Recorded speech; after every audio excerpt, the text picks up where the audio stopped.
എല്ലാവർക്കും ഭാരത് കണലിലേക്ക് സ്വാഗതം.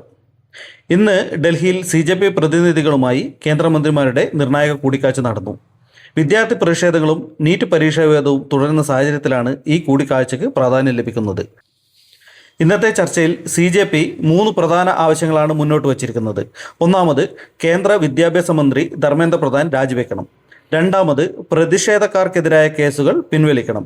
മൂന്നാമത്, പരീക്ഷാ വിവാദത്തിൽ ബാധിതരായ കുടുംബങ്ങൾക്ക് ആവശ്യമായ സഹായവും നഷ്ടപരിഹാരവും നൽകണം. സർക്കാരിൻ്റെ ഭാഗത്തുനിന്ന് കേന്ദ്രമന്ത്രിമാരായ JP നദ്ദയും ജിതേന്ദ്ര സിംഗും ചർച്ചയിൽ പങ്കെടുത്തു. ഇരു വിഭാഗങ്ങളും സമവായത്തിലെത്തുമോ എന്നത് രാജ്യം ഉറ്റുനോക്കുകയാണ്. സർക്കാർ ആവശ്യങ്ങൾ പരിശോധിച്ച് ഉടൻ തീരുമാനമറിയിക്കുമെന്നും നാളെ 3 മണിക്ക് മറ്റൊരു കൂടിക്കാഴ്ചയും നിശ്ചയിച്ചിട്ടാണ് ഇന്നത്തേക്ക് പിരിഞ്ഞത്. ഈ ചർച്ചയുടെ ഫലം രാജ്യത്തെ വിദ്യാർത്ഥികളെയും വിദ്യാഭ്യാസ മേഖലയും നേരിട്ട് ബാധിക്കാവുന്നതാണ്. അതിനിടയിൽ വിദ്യാഭ്യാസ മന്ത്രി രാജിവെച്ചില്ലെങ്കിൽ പ്രധാനമന്ത്രി രാജി ആവശ്യപ്പെട്ട് സമരം നടത്തുമെന്ന് കോക്രോച്ച് ജനതാ പാർട്ടി നേതാവ് അഭിജിത്ത് ദീപ്കെ ഭീഷണി മുഴക്കുകയും ചെയ്തു. Thank you.